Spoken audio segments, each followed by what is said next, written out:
Okay, we thank Hashem that we're able to learn every morning. And the schus of our learning should have the Beis Hamikdash immediately. Okay, today we're going to start Chof Dalet Amud Beis in the middle of the page. Hanitan alei shasish. Yeah, in the Mishnah we learned basically two cases. One was someone. Good morning.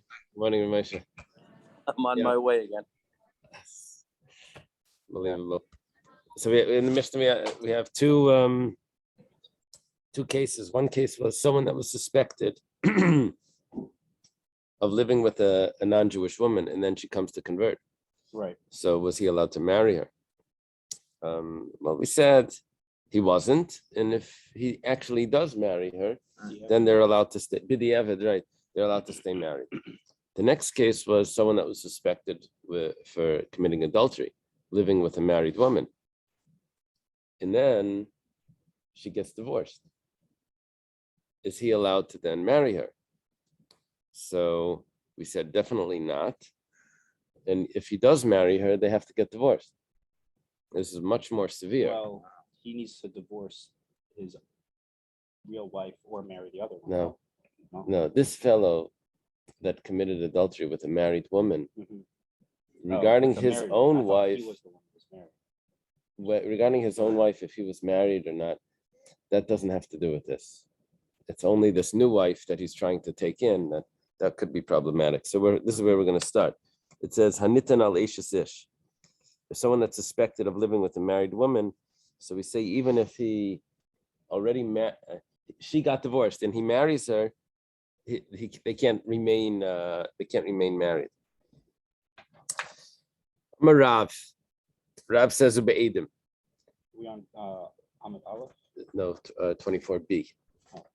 Rav says this is because there were witnesses there attesting to what this person did with this woman while she was married to her first husband. That's not exactly what it said in the Mishnah. Mishnah said that there was suspicion. Hanitan means there's suspicion. Rav says, what we're talking about here. Notice what Rav is saying is that when would he not be allowed to remain married to this woman that he had an affair with earlier? That's only because there were witnesses. But just a suspicion sounds like would be no problem. Not no problem to marry her, but no problem to remain married at B'diavad. Amar Rav Sheshes says about that. Amina kinayim v'shachav Rav Amar lahai shmaitza. That's Rav Sheshes' comment regarding Rav. Rav Sheshes says, I think Rav was asleep when he said this. Wow. That means it's a polite way of saying that he made a mistake. Yeah. What's a not polite way? He made a mistake. This was he must have been tired. Is excusing him for saying something like this. The Tanya, because it was taught in a brisa the following. Hanitan al Eishes Ish. Here we have Rashi gives me the names over here. He says Shimon is married to Dinah. That's like from the biblical story that Dinah was with Shem and Shimon agrees to marry her, so she'll leave according to the Medrash. So Shimon's married to Dinah. Comes along Ruvain and is suspected of having an affair with Dinah. V'haitziua al yadai. Shimon divorces Dinah after that event. And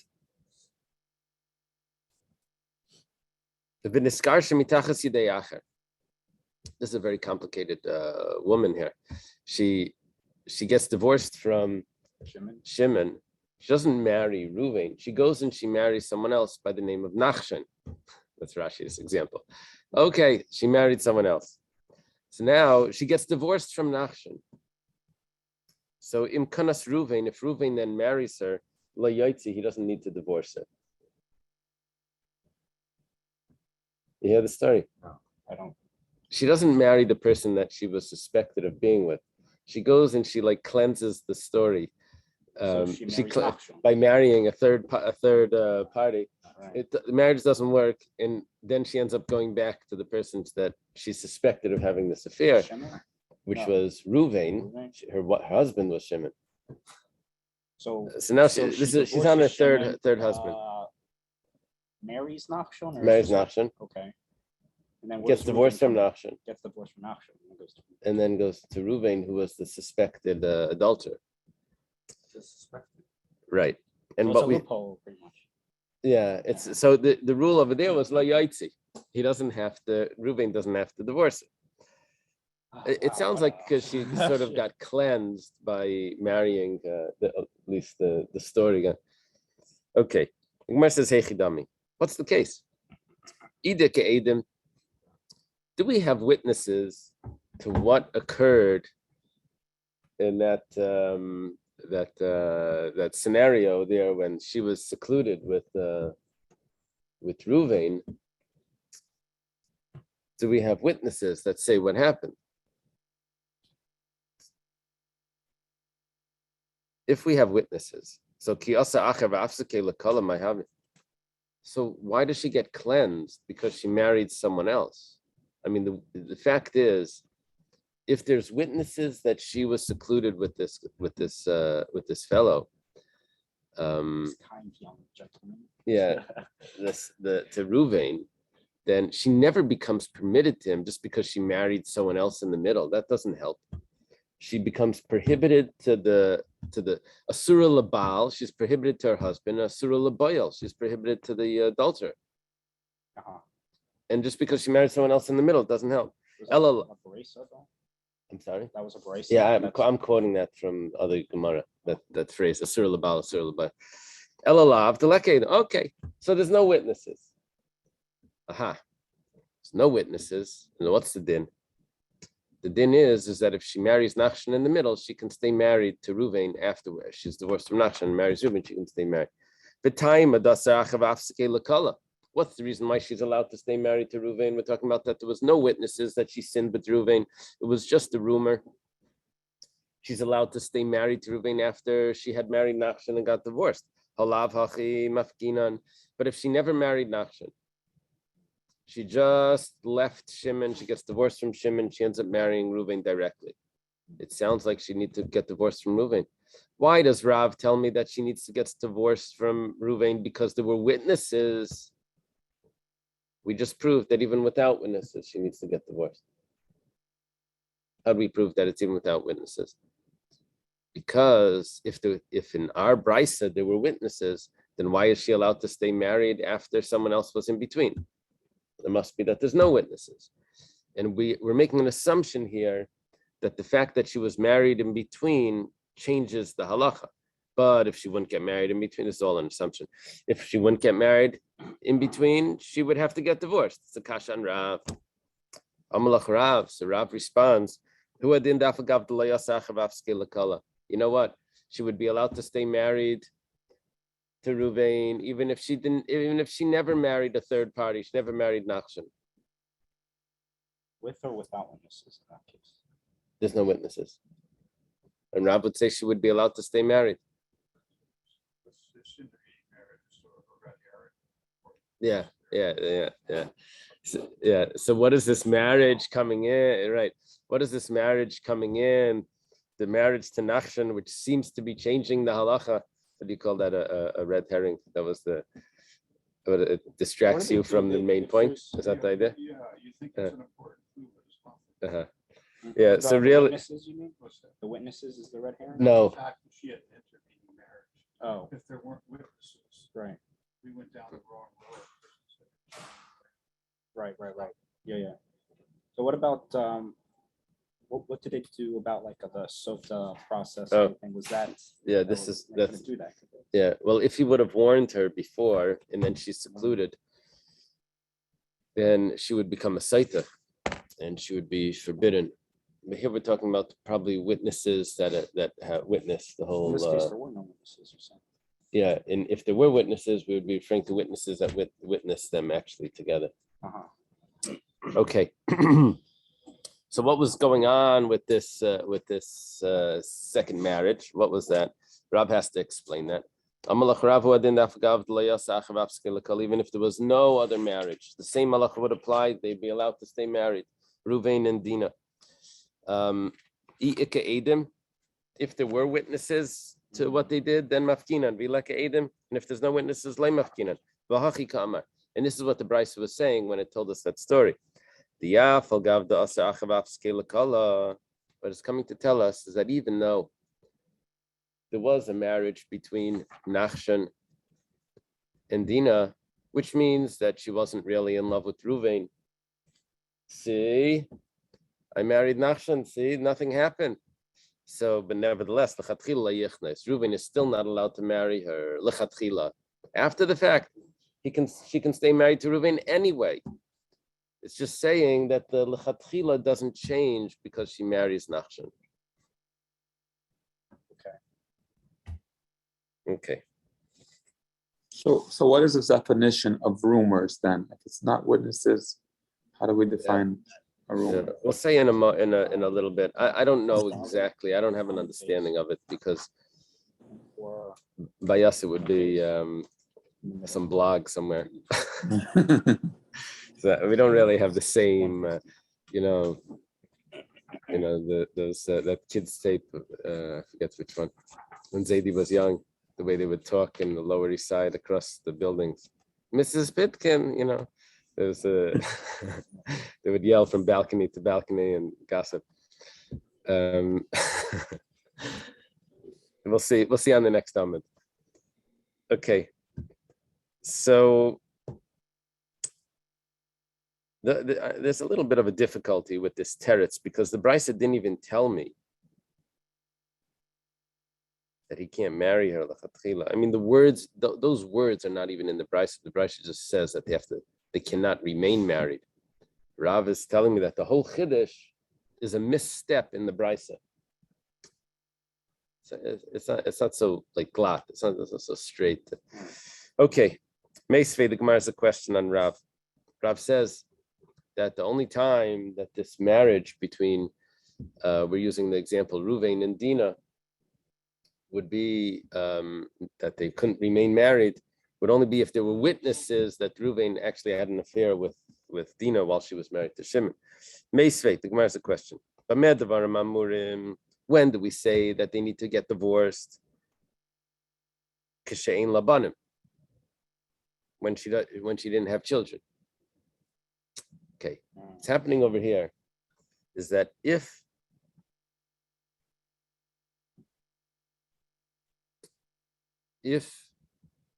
Shimon and Dina had children, and then there's suspicion of an affair with Ruvain, so then she shouldn't get divorced.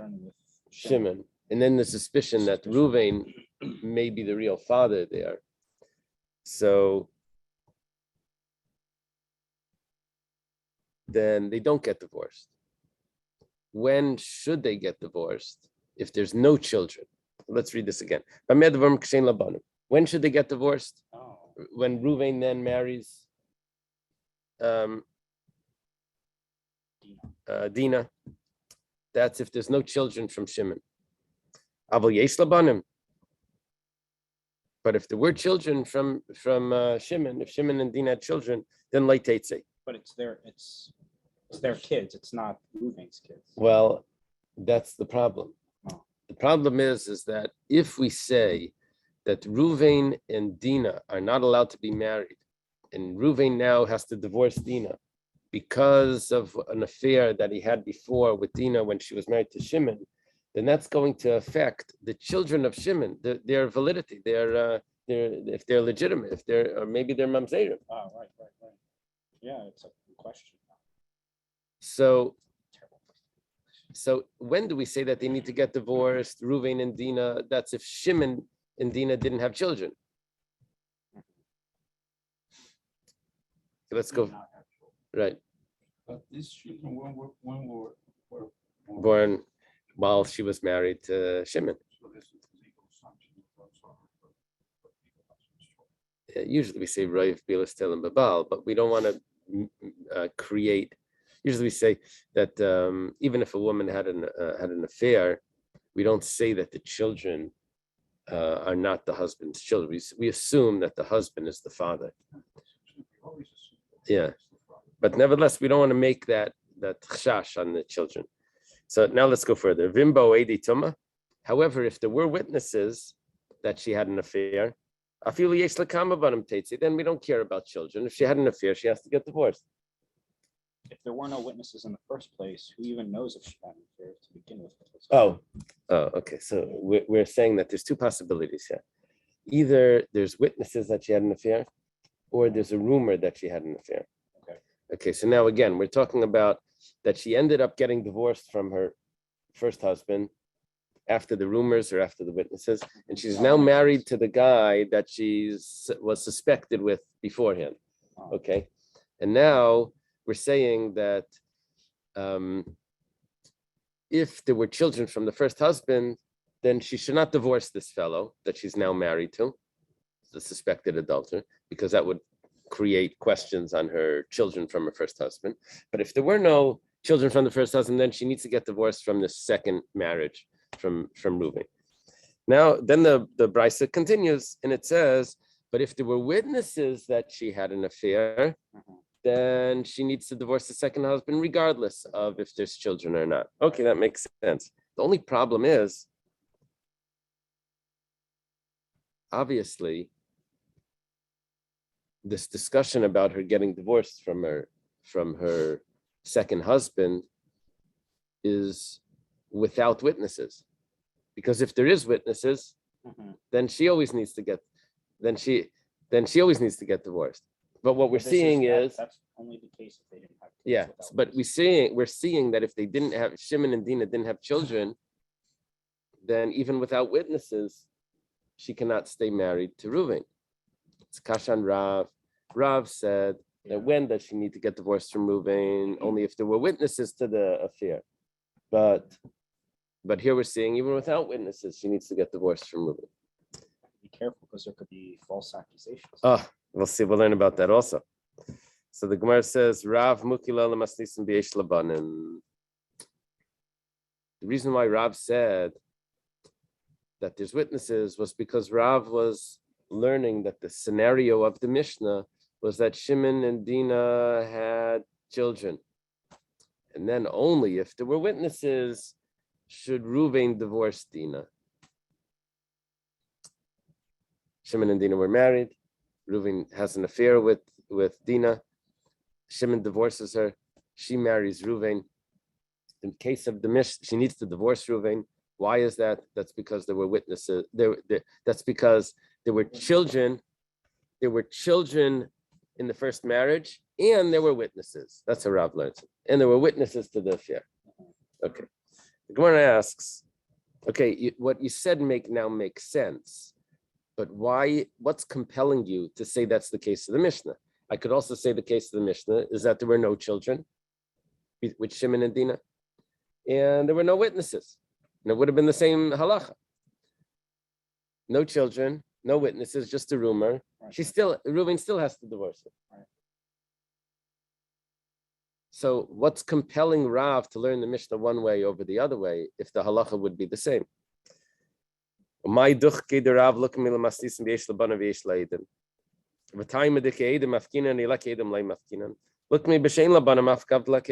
What's compelling Rav to say that the Mishnah is talking about that she has children and there were witnesses to the affair?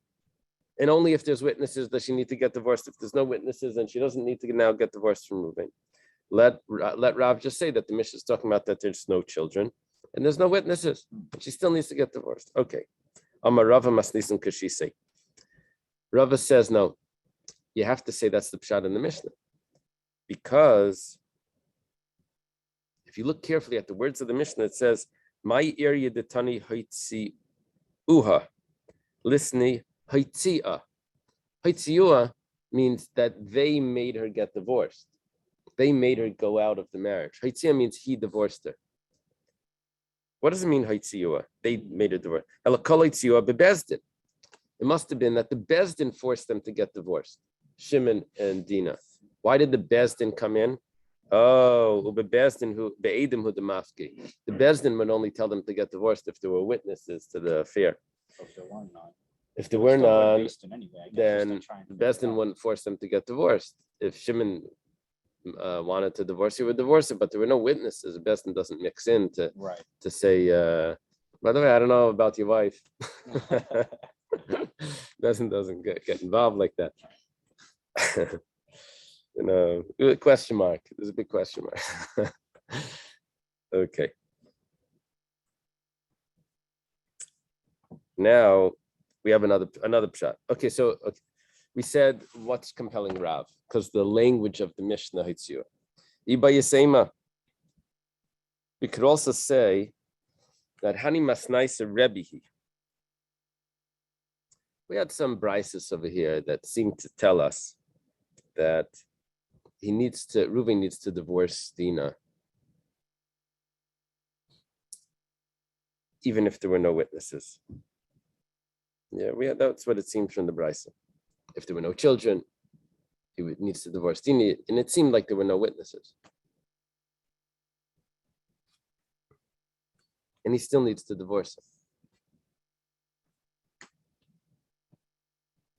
Yeah.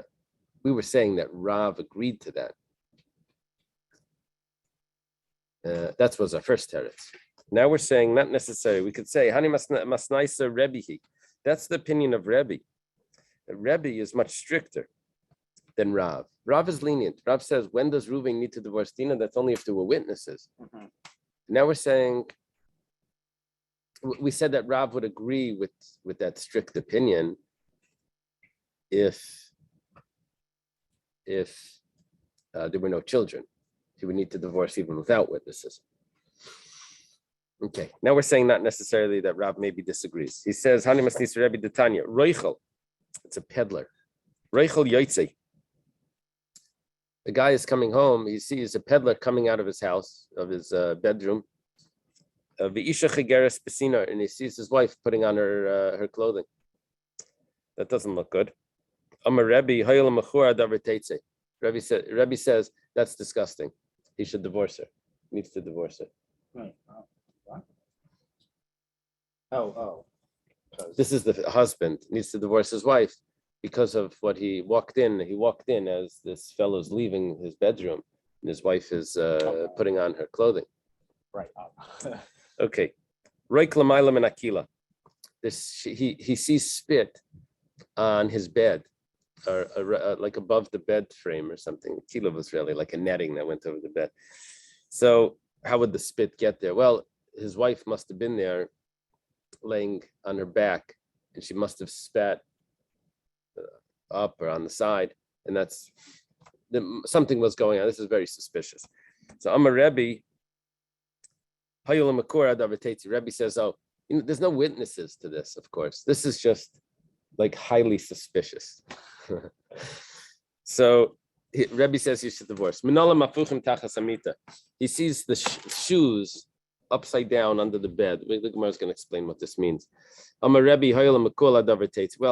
Was Rebbe the lenient opinion? Rebbe is being strict over here. Even though there's no witnesses, the husband should divorce his wife. This is his wife's shoes. Well, no, the Gemara is going to say that it's going to, let's take, give me 1 second. Let's see. The Gemara is going to say, what are you talking about? Shoes. What's that? So, this is disgusting and he should divorce her. What are you talking about? Shoes upside down. Whose shoes are they? High heels? Well, like, what's the problem? It's not some strange guy's shoes. It says, no, he sees the footprints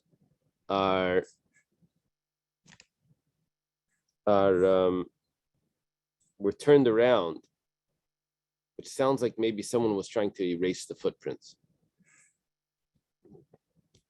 Okay, yeah, there's different pshatim here in Rashi. Another pshat is that maybe the location where he put his shoes, he found his wife's shoes, which means that someone else had come and used the location where his wife's shoes went, and so she. Anyway, that's another shoe pshat. fell off or something during. Oh, that's another pshat. Oh, okay, that's interesting. Okay, now this just the parentheses that gets erased. Now the Gemara says, "V'hilchasa kavasei derav, v'hilchasa kavasei derebi." What the Gemara just did to us now is it made a machlekes between Rav and Rebbe. Rav holds that you don't need to, that the woman would not need to the husband would not need to divorce his wife because of this, and therefore we don't consider the fellow an adulterer, and therefore if he would then go and marry.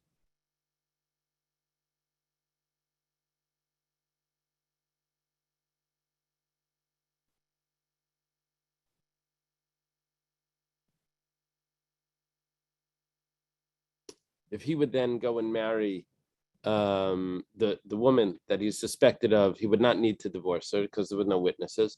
And Rebbe says no, even if there's witnesses, even if there's no witnesses, but because the scenario, the evidence was there, and it looks disgusting, that's enough of a reason that the adulterer cannot marry this woman. Okay. Now but the Gemara tells us the halach is like Rav. That means he would only need to divorce his wife.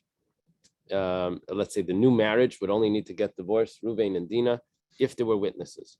The halach is also like Rebbe, which means that he doesn't need witnesses. Even without witnesses, he has to divorce his wife. Kasha hilchasa hilchasa. That's, you can't paskin like both of them. They're arguing. That's two totally separate opinions. Gemara says like kasha. It depends on how intense these rumors were. If the rumors continued, there was no break in the gossip, it continued on, so then that's considered a very serious rumor, and he would need to divorce her. Was there a period of time for that? We're going to see in a moment. But if the rumor was on and off, we call it the pasuk, then it's okay. The Gemara says, "Colored the lay pasuk." If there's no stop to the rumors, people do not stop saying it, so then we'd go like Rebbe, that he would need to divorce her. Color the pasuk, but if the rumors do stop, and then if there is witnesses, then karav, then we would go. Then there would, in other words, there would need to be witnesses. Okay. Now the Gemara says, "V'kala d'lei pasuk ad kama." How long did the rumors last for? What are you saying? It doesn't stop. I mean, it's going to stop. You know how the rumors change because a war breaks out somewhere. So don't stop. Starts talking about something else. So, like, how does that work? So, Amar Abaya, Amar li aim dumi demasa yaimel palga. Suspicion in the city is for a day and a half. That's considered rumors that didn't stop. That's very serious. If it continues for a day and a half. It's not much. Yeah, it's not a lot. And that's also only if it didn't interrupt in the middle. But if it interrupted in the middle, so then that's considered an interruption, even if people are still talking about it a day and a half later. Yeah. Right. Right.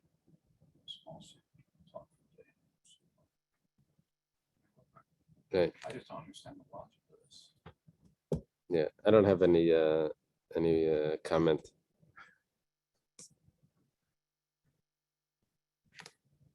Yeah. You know, it's not, usually the Jewish people don't do this. They don't sit outside on the front and like all day, you know, just gossiping the front lawn, you know. I don't see that. I see, you know, I see other communities that I walk by houses. There's people outside all day. You know, all right. Where they say, "Where's the gossip in the barbershops?" You know, that's where everyone's gossiping. Also, this is only if it didn't stop because of there was some fear. If there was some fear that caused it to stop, then then that's not considered that it stopped, that the rumor stopped. It's considered the rumor is still going on. That's also if there's no enemies. The oyev the afkalei lakala, maybe it's his enemies that made the rumor.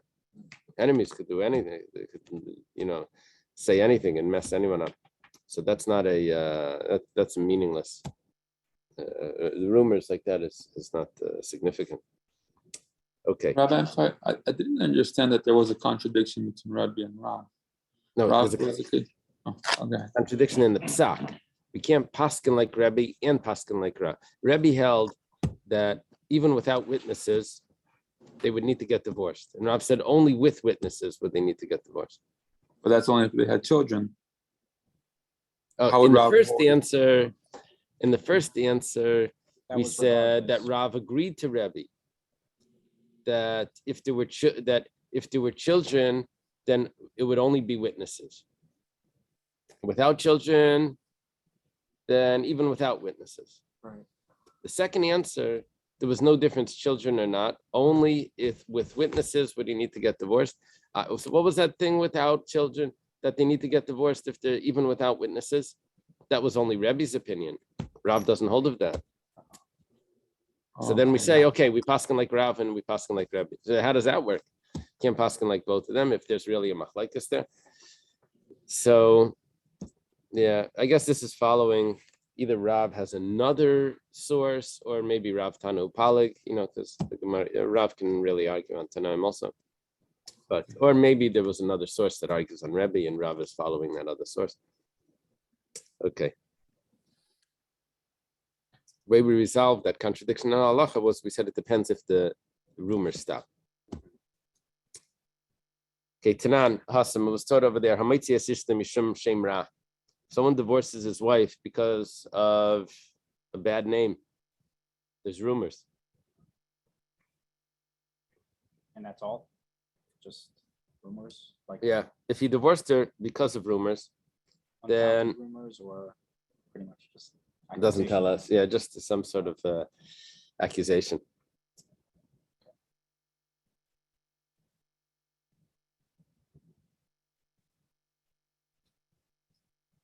So, lo yachzer.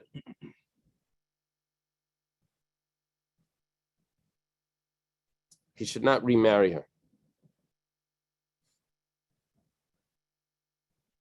So he divorced her? He divorced her Because of a reputation. because of the rumor. He shouldn't marry her back.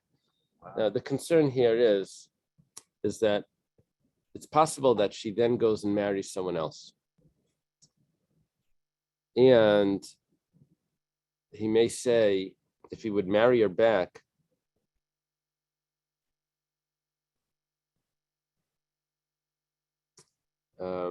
after she's divorced or something, I guess, it may look like what he's really doing is he's saying that the divorce that I gave originally was because of a mistake and it wasn't a valid divorce. That's very problematic. We don't like when divorces become invalid, like retroactive. When he marries her back, it looks like the whole divorce was a mistake. And then the new marriage and all of that, that's all not a kosher marriage because she was still married. Mishum neder. Let's say he divorced her because she had vows on her. She had taken oaths that the husband couldn't handle. So lo yachzer, you should not take her back. Now,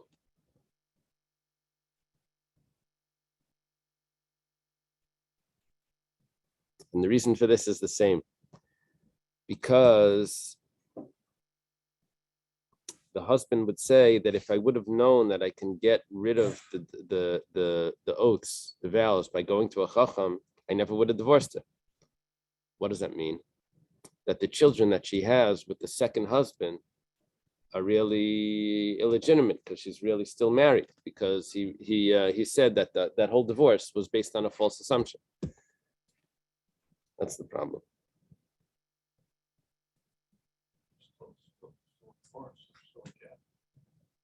Yeah, but he may say that why did I give the get? It was only because of that assumption, and it's not. He's invalidating it. Yeah.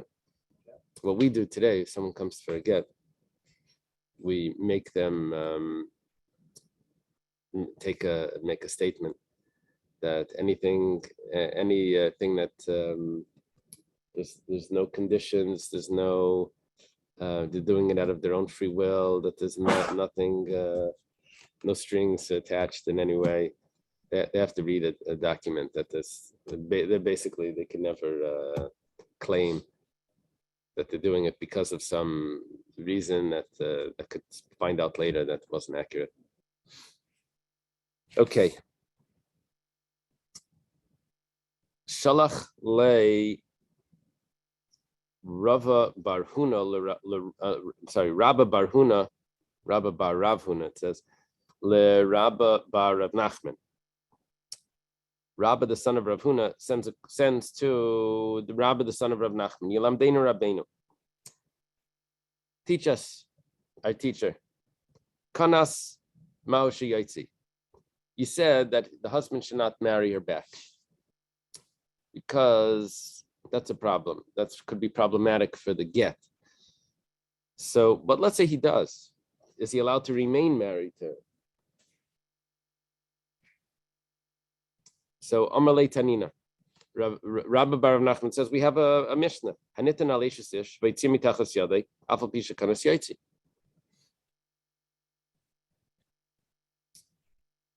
It's clear proof. If someone is suspected of living with a married woman and then she gets divorced, if he marries her, he has to divorce her. Now, if that's the case for the boyel, for the adulterer, then she's forbidden to her husband also. So the same thing should apply to the husband. If he marries her back, he should have to divorce her. It should be asur l'bayal, asur l'bal, right? If she can't marry the adulterer, so she also can't marry her husband. It's clear. It's a clear Mishnah. Amalei midami. He says, what's the comparison? Over there, it was the Bezdin. Remember, Adam? There was the Bezdin that forced him to get divorced. That was clear that they couldn't stay married. Our case, we're saying that there was just a rumor, and the husband married her back. Maybe they could stay married. For Rabba Bar Rav Nachman, how did Rabba Bar Rav Nachman say, not like miss that? It says Masnisa Nama Yaitziatanan. His Mishnah said that he divorced her. Not that they made him get divorced. If that's the case, then it's the same story. If that's what it said in his Mishnah. So the husband divorced her. She's not allowed to marry Ruvain, right? And if she does marry Ruvain, she has to get divorced. So too, if Shimon marries her back, even though there were no witnesses, it was just a rumor, but he should have to divorce her, just like Ruvain would have to divorce her. The Gemara says, "Vakati midami." It's not a good comparison. Hacha Baal Hasam Bayal. Over here, it's the husband. There, it was the adulterer. Amalei, he says, "Shaper dami adadi." No, that is comparable. Hacham Rabban layichnas v'im kanas yaitzi. Hachanami Rabban layachzer v'im kanas yaitzi. It's the same story. Both of them say you shouldn't lechatchila get married, and if you do, then they should get divorced. Where it says v'lahi, no, it's not a good comparison. You know why? Hasam, in the case of the adulterer that marries, Ruvain marries Dina, alume alme lakala. He's just telling the whole world that you were right about the rumors. So for that, we don't let them get married. But Hacha, over here, when the husband remarries Dina, Amrinan kamle bakala velese. He analyzed, he investigated the rumor, and he saw that it wasn't true, and that's why he married her back. So it's a much better case. When the husband marries her back, is much better than if Ruvain marries her. When Ruvain marries her, we said they have to get divorced, even if there was just a rumor, because that's establishing the rumor as valid. When the husband marries her back, it's establishing it. It's taking the rumor away. First he got divorced, and then he did his investigation. Yeah, first he divorced her, and then he realized that it wasn't true. but she didn't remarry. Yeah, if she would have married in between, that would be complicated. Here we're just saying that he's not supposed to marry her back, but if he does, It's a good sign. if he does, they can stay together.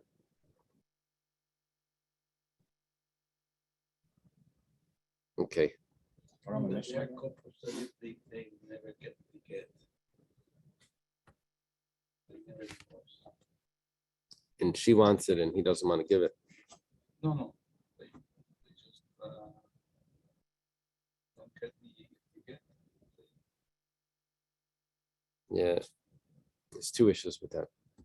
One issue is that it's a mitzvah to give a get.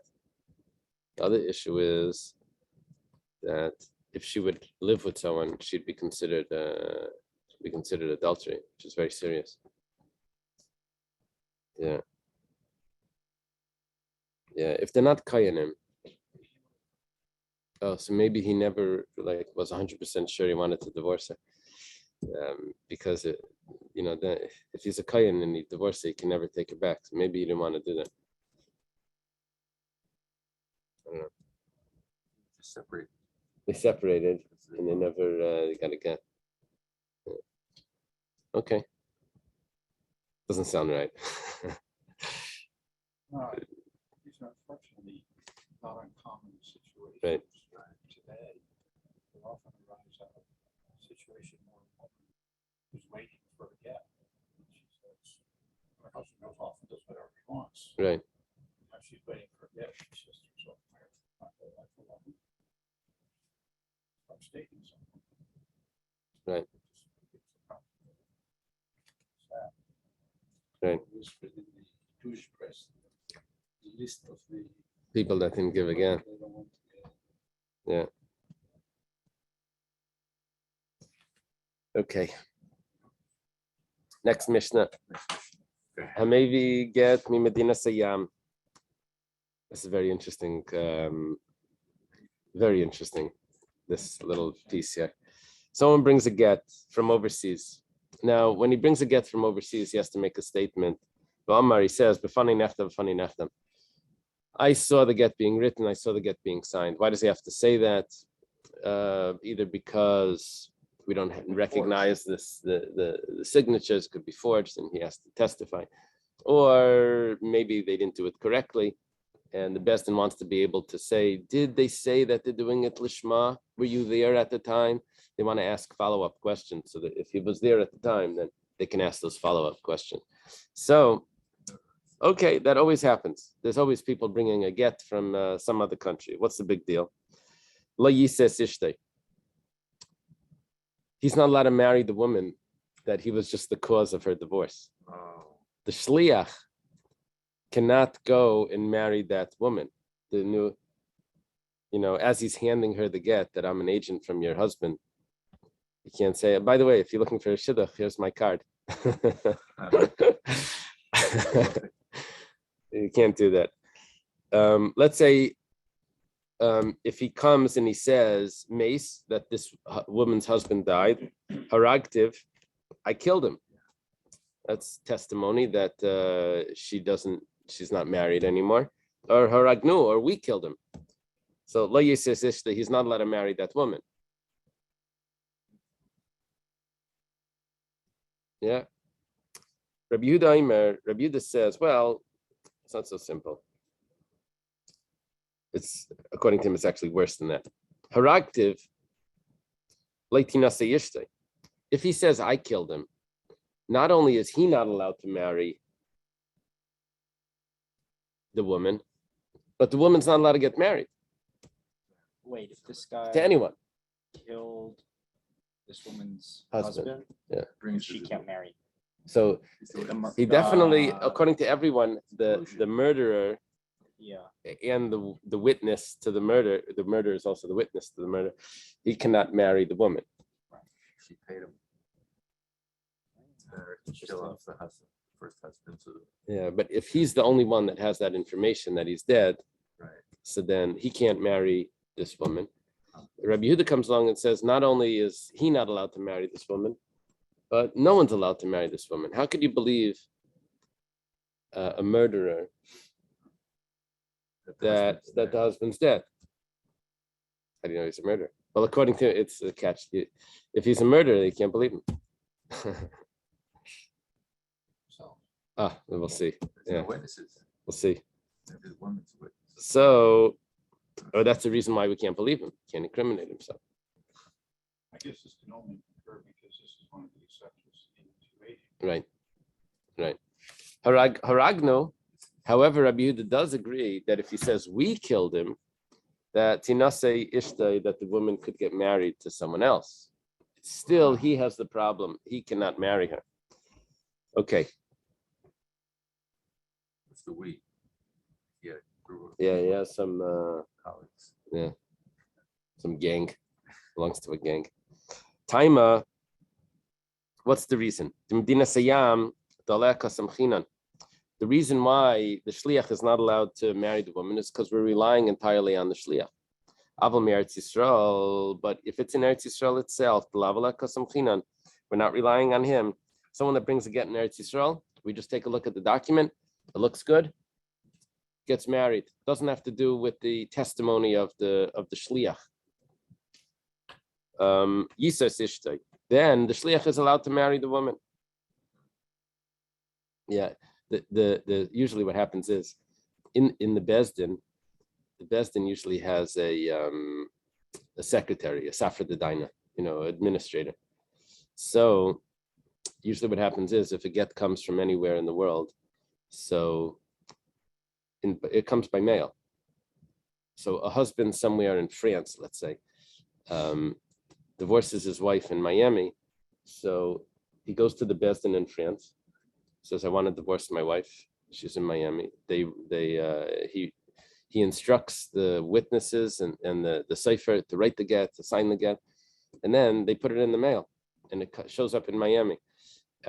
Before they do that, before they send it, they say that we're appointing, they have the husband appoint the shliach, the Safra Dedaina in Miami should be the shliach to give it to the wife. So the wife comes into the Bezdin.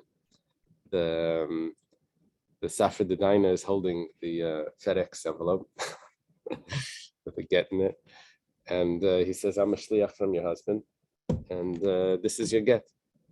He entered her, and she's divorced. Yeah. So that Safra Dedaina now has another woman that theoretically he can't marry. Yeah. In that list there's hundreds and hundreds of women that he can't marry because of all the gittin that come through the Bezdin. So it's just the list grows. Yeah. Okay.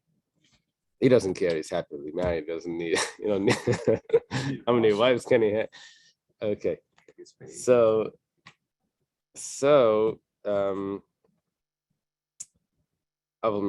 okay. But if you don't need his testimony at all, so just because he happened to be the one to hand it over, he's not involved in this. There's no suspicion that maybe he made up this get because he wants it. He has nothing to do with it. Okay. V'hameis, problem is the lavaleka samchinan. We said that if the husband comes and says, I'm sorry, if a fellow comes and says that this person's wife died, he's a witness to that. He buried her, like he knows for a fact that the husband died somewhere. And do we really rely on this one witness to allow her to remarry? The answer is no. So why is she allowed to get married? Just because we assume that the wife also does her own investigation. She would never get remarried just because of one person. She's going to ask and she's going to figure out. So are we relying on him? No, we're relying on her. The Amar Mar, Isha Daika Mitzvah, because the master taught that a woman is Daika. She does investigation, and that's when she gets married. However, not relying on this fellow, he still can't marry her, even though we're relying on the woman. The Gemara says, you can't compare that. Over there, you don't have a document. Here we have a document. The document is testifying. So this is a real support here. So if it's in Eretz Yisrael, he's allowed to marry her. The Tanan, ma ben get lemisa. What's the difference between a get and a death?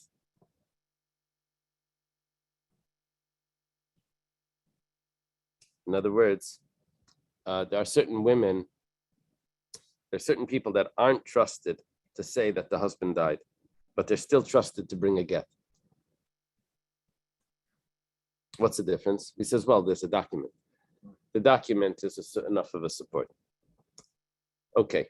Mace, haragtiv, haragno, layisesishte. We said in the Mishnah that if this fellow shows up and says that the husband died, he says, I killed the husband. Or he says, we killed the husband. He's not allowed to then go and marry the widow. Who he's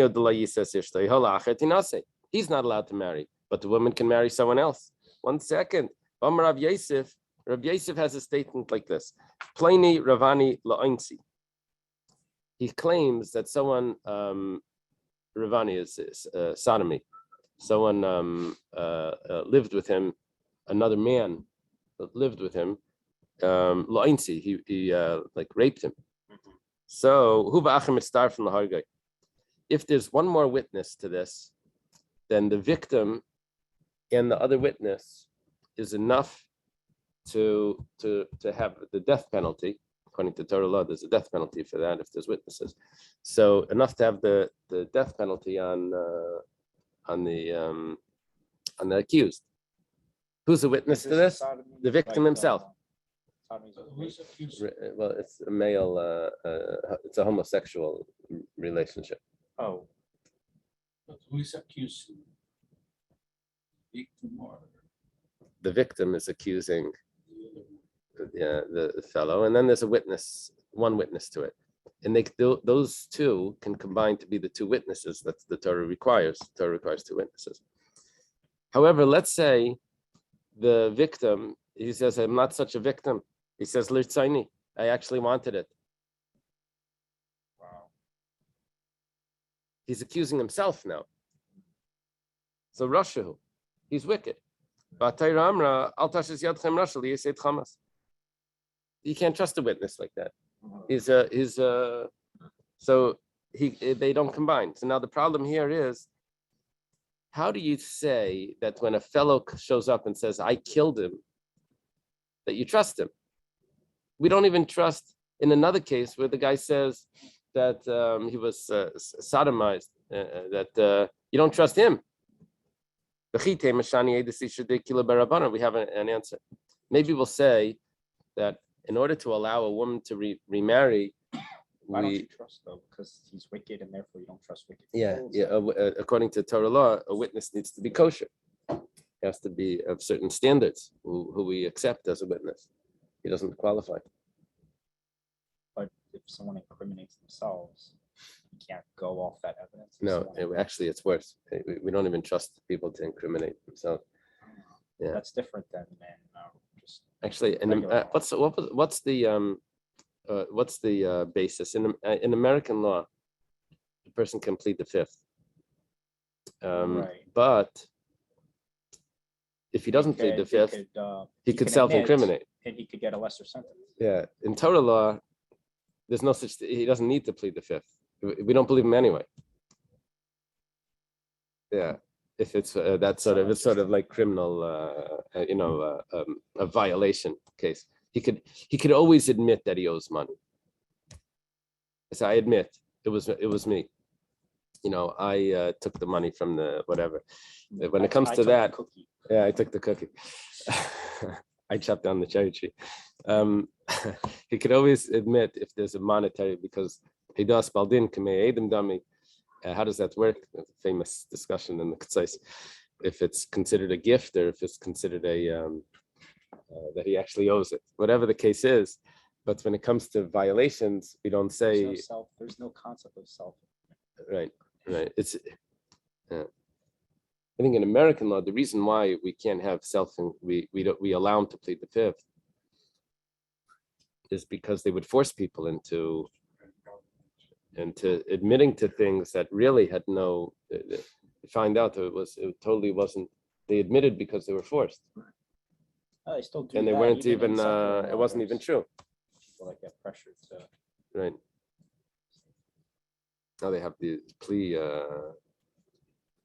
bargaining. So everyone like just admits to everything, and it's just not worth it to do anything else. They make it. They set it up like that. I guess to save time. Saves time. Right? That's why they do it. Jewish. Yeah. Yeah, and that's what we're dealing with, that they're Jewish. Okay, so what's the difference over here? Why, when the fellow shows up and says that this person was killed by himself, he's the murderer, we allow the woman to marry someone else, but we don't allow him to testify about other things. So it says, well, the answer is because to allow a woman to get married, we're more lenient. Okay, the problem is, Rabbi Menashe says, Gazlan de Devrayim. If a person is a thief, but only rabbinically a thief, what does that mean? He gambles. He's not acceptable because of it's not 100% robbery gambling. It's the rabbis forbade it because it's like robbing. It's like stealing. The person never really agreed to give that money. The reason why he accepted this because he was convinced that he was going to win. So. Yeah, and there's other reasons for that we consider them like a gasan. So such a person is kashalei desisha. He can still testify that a woman's husband passed away, and then the woman could get remarried. But gazlan de divrei Torah. But if it's a Torah prohibition, pasalei desisha, then he's invalid. So what are you telling me? The guy says that he murdered, and you're telling me that he should be kosher? A gazlan divrei Torah, a real thief is not believed, and now you're telling me a murderer is believed. Doesn't make sense. You can't give me that teretz. The Gemara says, "Neimer Rav Menashe, Damak Rav Yehuda." You can give me that teretz. You know why? Because remember what Rav Yehuda's opinion was. He said that if a person says, "I killed the husband," she's not allowed to marry anyone. You know whose opinion that is? That's Rav Menashe's opinion. Gazlan divrei Torah is not trusted for Eidos Isha. However, Reb Menashe would not hold like the Tanakama. The Tanakama holds that if a person says that I killed him, she is allowed to get married. It doesn't fit well for Reb Menashe that he only goes like Reb Yehuda, not like the Tanakama. The Gemara says, Amalach Reb Menashe would tell you, I could actually go like the Tanakama as well. Now the Tanakama held that the guy says that I'm the murderer, and he still believed that the woman should be able to marry someone else, not himself, but the woman should marry someone else. Really, Reb Menashe said that a thief can't testify that a woman's husband died. And now you're telling me that the murderer himself, he says, V'taimid Rabbanan hacha kiderava. There's a big difference. When did Reb Menashe say that a thief cannot testify that a woman's husband died? That's because how do we know he's a thief? We have witnesses that he's a thief. So it's like witnesses for witnesses. So there's witnesses that he's a thief. Now he's that he's a thief. He happens to witness a murder, or he happens to witness. That doesn't have to be a murder. For the witness. So he just sees the funeral, and then he shows up. So why is he pasaledus? Because we had two witnesses that he's pasaledus. What happens over here? Over here, how do we know that he's pasaledus? Because of his testimony right now, that he says, I'm the murderer. So every time Rava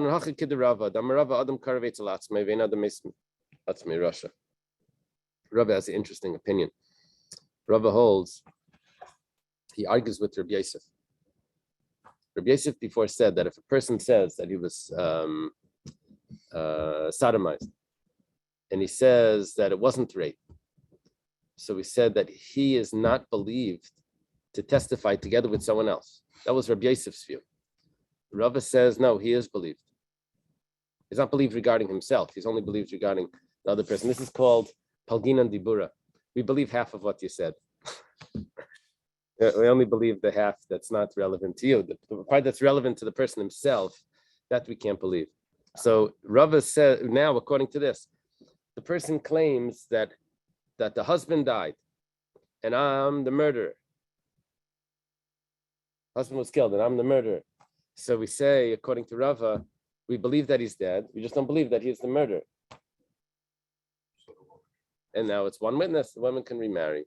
Okay. So that's how Rabbi Nasha would say that I could fit, even though I hold 100% that a thief cannot testify about the death of a husband. But in this case, this murderer can testify. Why? Because he's only becoming a murderer through his own testimony. So we only believe that he's a murderer through his own testimony, which we don't believe. Okay. Mar says, if that's the case, Rabbi Yosef Damak Rabbi Yehuda. Now, Rabbi Yosef is the one that goes like Rabbi Yehuda. Rabbi Yosef was the one that said that we don't believe the person with that story because we can't trust him, because Eina the Mesa Matzah Rasha, and not because Eina the Mesa Matzah, because a wicked person can't be a witness. If that's the case, then Rabbi Yehuda that says when the fellow shows up and says that the husband died and I'm the murderer, the woman cannot get remarried. There was a machlekes Tanakam and Rabbi Yehuda. Tanakam only can't marry the witness himself. According to Rabbi Yehuda, he can't marry anyone. That fits with Rabbi Yosef. So Amalach Rabbi Yosef had said, Another Rabban, and I could even go according to the Rabban. Shani Edesisha, the Kila Bar Rabban, and Rabbi Nasha Damak Rabbi Yehuda. This is sort of like pointing fingers. We had a teretz for Rabbi Yosef before. We said that we're lenient by Eidos Isha. Why over here is the person believed to say that he's the murderer and the woman could get married to someone else? Why do we believe that? Because there's a leniency for Eidos Isha to allow a woman to get remarried. Will believe this witness, even though it's self-incriminating as well. But for Eidos Isha, we're lenient. Rabbi Yosef doesn't hold that. So you know what Rabbi Nasha would say? I'm sorry, Rabbi Yosef would say. Rabbi would say, well, you know why? Rabbi Yosef would say that Rabbi Nasha holds like Rabbi Yehuda, but I hold that Eidos Isha is lenient. Rabbi Nasha that says that a thief can't testify for Eidos Isha, which would sound like over here you also can't. That's because Rabbi Nasha follows Rabbi Yehuda. Okay.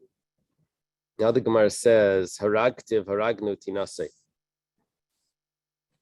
Rabbi Yehuda said that if the person says that I killed the husband, she's not allowed to marry anyone.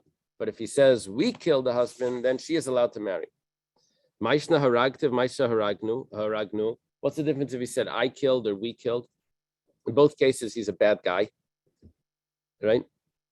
And we didn't trust him when he says I did it, and now we're going to trust him when he says we did it. Amar Rav Yehuda says, he says I was not active. When it mentions we, it's the messenger and his friend and his gang. It says I was not active in this murder. I was just there together with them. Oh, yeah. V'hatanya, we have a brisa that supports this. Usually when there's a brisa that supports this, Rashi would tell us benichusa, but I don't see that here. I don't see Rashi saying that, but it seems like it's a clear support. So this whole Mishnah is taking place when this is just overseas and there's a message being relayed. You know what I mean? Right. Is that Right. Otherwise, if we know that the person's dead, we don't need any of this. We know. It's only that no one knows that he's dead, so that's and what it means without for this person. Yeah. He's the only person that's giving us this information. Now the question is, can we trust him? Okay. Tanya, we have a brisa. Amalei Rabbi Yehuda. They told Rabbi Yehuda, "Ma'aseh balistim echad." There's a story with this. A listim is like an armed robber. Sheyatzali hareg b'megizas kaputkia. He's getting killed. I don't know what megizas is. Some area of kaputkia. Va'amar lahem. What do they translate it there? Kaputkia is a famous place. Comes from Arabic. It's a tourist area. It says Cross it. that's it was here. Turkey. Oh, megizas they're saying is a place of rocks. That's Cappadocia. Crossing. It's a crossing. Yeah, crossing. Okay. Gaze means to cut. Maybe Zap. So it must be they cut an area in the rock. That's what it sounds like.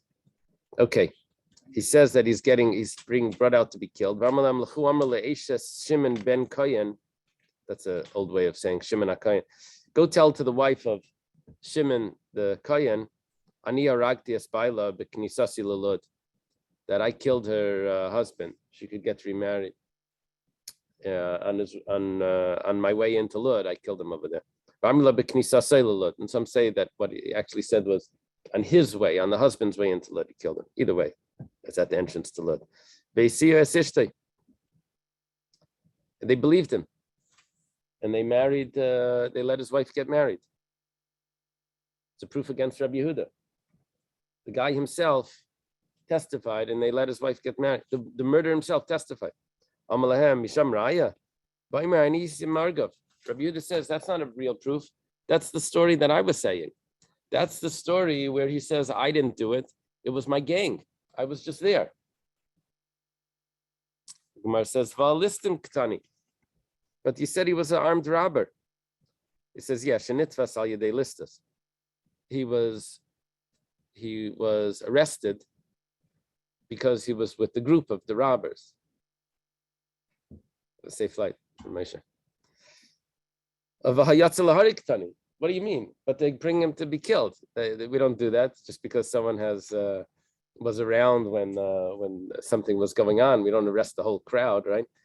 So it says Beidina Davkechavim. No. This is the non-Jewish court. The Leidaiki Vakatli. They just arrest everyone and they put him to death. They don't differentiate. You were in the wrong place. That's okay. New Mishnah. It's same topic. This topic was that the woman was becoming able to get married through this messenger. This messenger should not be the new husband to this wife, to this woman. That does not look good at all. Next case. A woman comes to the Chacham and says, or maybe the husband comes and says that my wife or I made a vow, and the vow is that I won't have any benefit from my husband. They're going to have to get divorced if he can't annul the vow. The Chacham says, well, I don't see any way out. I think your marriage is over.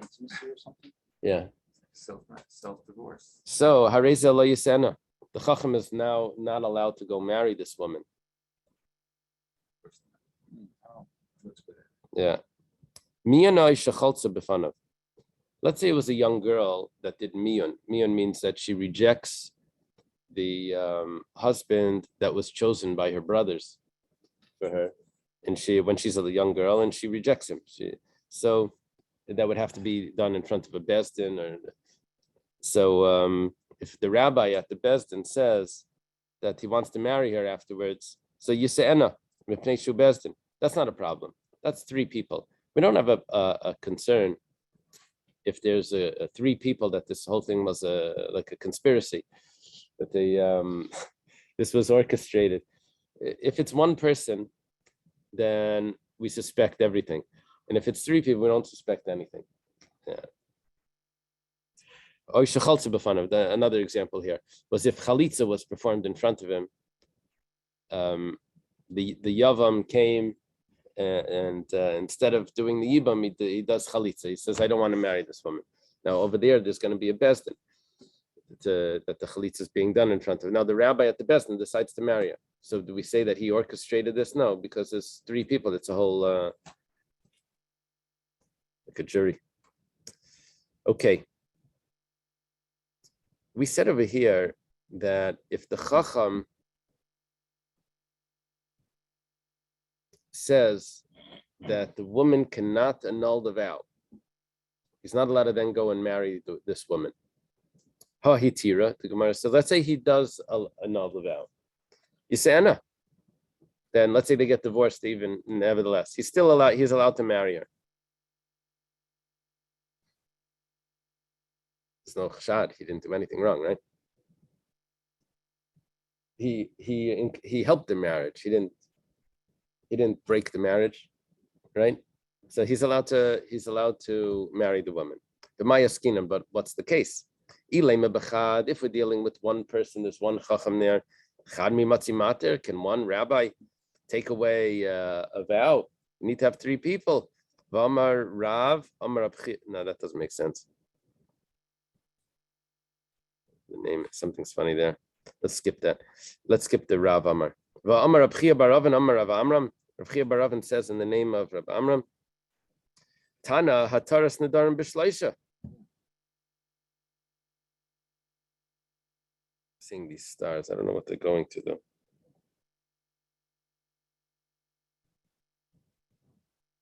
No, it's supposed to be Rava. Okay, that's better. But Amar Rava, Amar Abchia Barav and Amar Rav Amram. Rava says, okay, yeah, that would fit, I guess. Rava said that Rabbi. Abchia Barav is the name of Rav Amram.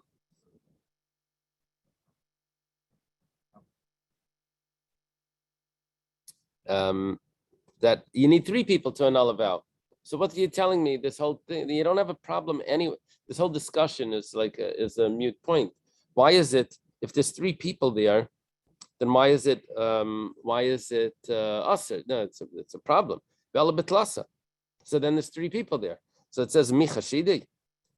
If there's three people, do we suspect the three people of this conspiracy to make the woman forbidden on the husband, so that one of the three would be able to marry her?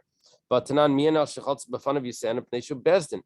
by miyan or by chalitza, we didn't say that. A bezdin was never suspected. The Gemara says no, we're dealing with one person. You told me Rava said in the name of Chia Baravin that a hataras nedarim requires three people. That's kedam Rav Chizdam Rabbi Yechanan biyachid mamcha hachanam biyachid mamcha. There's an exception. An expert could annul a vow even without other people there.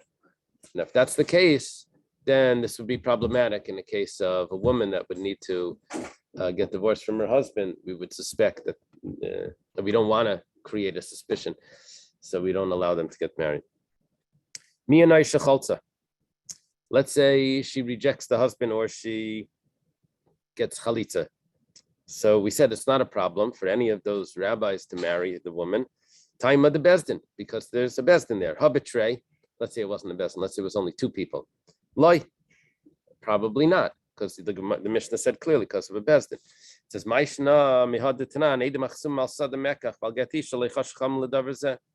let's say two people signed on a divorce. You need two people to sign on a divorce. Are those people that signed on the divorce allowed to then marry? Are the Eidim on the divorce allowed to marry? We say, yeah. The Eidim on the divorce could marry the woman because there's two people. We don't say that there's a conspiracy with two people. Or let's say witnesses that signed on a sale of a field, they're allowed to buy it.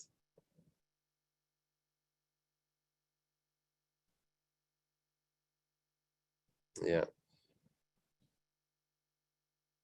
The Gemara says, "Higufa kamash malan." We said that we don't have a suspicion for two people, but the Mishnah says you don't have suspicion for three people.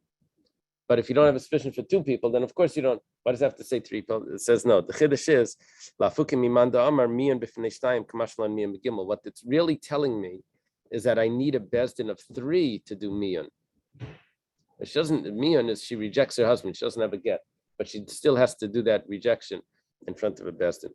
Ibayilu, the Gemara has a question. Kanas mao shiyaitzi. Let's say the chacham decides to marry the woman that he wasn't allowed to marry. He told the woman that he can't find her a heter to remain with her husband. Then she gets divorced, and then he goes and he marries her, but she wasn't allowed to do. Should he now divorce her? Rav Kana Markana Smaitzi, Rav Kana says yes. He has to divorce her. Rav Ashi Markana Seina Maitzi, Rav Ashi says no. He doesn't have to divorce her. Tani Lu Rav Zuti Debei Rav Papi Kedivre Markana Seina Maitzi.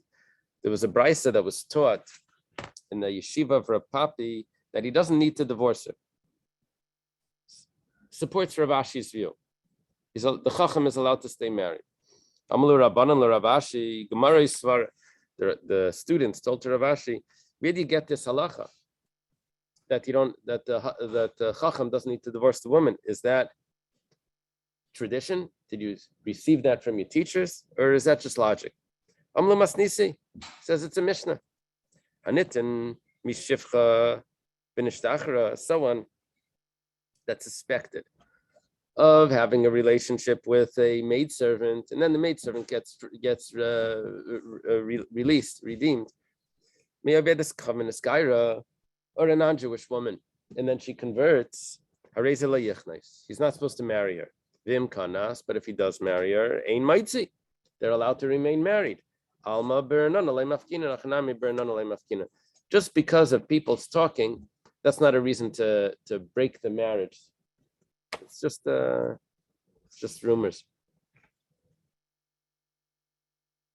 It's different. Rashi points out it's different than rumors about an adulterous relationship. If it's rumors about adultery, then when the husband divorces the woman because of those rumors, and then this person goes and marries her, that is more, the sages consider that more disgusting, because the rumors were actually about him. There were rumors before about this person, and then he goes, that's different than if it was a regular thing in court, a regular, we don't say that there was a background to all of that, It's just,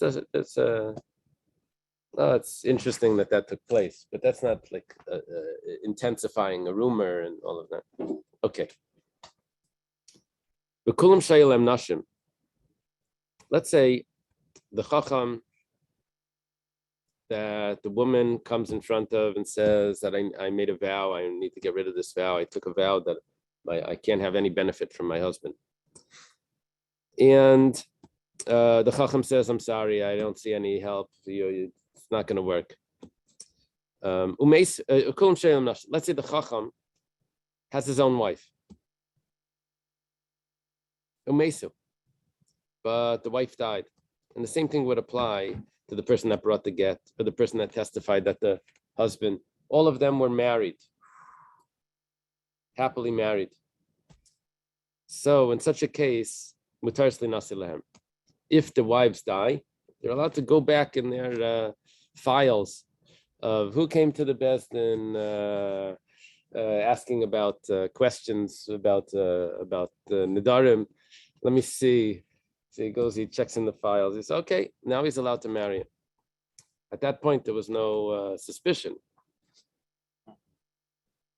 The same thing would apply if any of these women then went and married someone else. The marriage, for whatever reason, didn't last. And then they show back up either by the rabbi that broke the first marriage, that caused the first marriage to fall apart, not to fall apart, to get divorced because he couldn't find the heter to annul the vow, or she shows up now after her second marriage back at the witness that said that her first husband had died, or the person that brought the get. So if that's the case, because she got married in the middle to other people, again, there's no suspicion there. And there's also no problem to marry the sons or the brothers of these witnesses or rabbis or whatever. There's no problem with that. That's not a suspicion. Okay. Umar says like this: Mesu, if the wives died, then then the chacham or the person that brought the get is then allowed to marry this woman that he participated in her becoming not married. His own wife died. Originally he was married, and his own wife died. But let's say after seeing this this woman that's now free, he then divorces his own wife. Not that she died, but he divorced her. That's not. This does not look good. Yeah. So then he's not allowed to marry her. What are you talking about? You have a brisa that says that even if they got divorced, seems like a he's allowed to very marry her. narrow case if the Chacham's wife was murdered and No, the Chacham's wife wasn't murdered. No, what's happening here is that a woman comes to the Chacham and says that she took a vow that's going to affect her marriage. If he can't annul it, she's going to have to get divorced. The Chacham says, yeah, I can't annul it. You have to get divorced. So she gets divorced. Meanwhile, the Chacham is happily married. He has his own family and everything. Then his wife died. Right. So he goes back to that woman and he proposes to her. Okay, the Mishnah says there's no problem with that. But let's say he divorced her. He divorced his wife. Then he goes to the woman. Right, yeah. That's a little more suspicious. But what does it mean by like annulling like a vow? Does that mean exactly like married but She took a vow that she's not going to have any benefit from her husband. so get divorced? Yeah. So that's okay. what they did. That's what it is. That's what they did. So they got a get, and they got divorced. And now all of a sudden, the Chacham shows up and says, "Will you marry me?" Okay. So the problem is we have a brisa that says niskarshu that if they got divorced, it's still acceptable for the Chacham to marry, or the person. This is only one of the cases. There were several cases, or the person that brought the get, or the person that testified that the woman died, that the husband died. All of these people, if they then divorce their wives, we have a brisa that says that they're allowed to marry this woman. But in this case, if the Chacham was already married, wants to get divorced, he can't So get we have one divorced. source that seems to say that he can't marry her after the divorce. Uh-huh. He can only marry her after his own wife's death. Yeah, I guess. The Gemara said we have another source that says no. Yeah. Yeah. I'm not going to repeat that. right. Like kasha, had aviktsata, had aviktsata. It depends if they were fighting beforehand. If they were fighting beforehand, then they're not getting divorced because he now had met this new woman. They were always fighting. Everyone knew the marriage was never okay. They weren't fighting. But like kasha, had argil he. Who asked for the divorce? If he asked for the divorce, then that's something that we suspect. That's a little suspicious. If she asked for the divorce, then what's the problem there? There's no problem if after the divorce, he then goes and finds a woman that he had helped before with bringing a get or not annulling the vow or testifying about a death. Okay. Kulin Shinisu, if they got married in the interim to someone else, and then they come back and they want to marry the shliach or the chacham, kasal kadaita, misa amisa v'gerishin agerishin. What happened was we had a case before where there's someone that shows up and says that he's a witness to the death of this woman's husband. He's not allowed to marry that woman. Then we have our Mishnah by us that says this woman then went and married another person, not the witness to the first husband's death, married someone else. Then this guy dies. When she goes back, we said she's allowed to marry the witness. Problem is, that's the case. This woman now has two husbands that died. It's a problem because that's called a katlanis. All right, it's fine. So, name a masnisin like a Rebbe. Let's say our Mishnah doesn't fit with Rebbe. Rebbe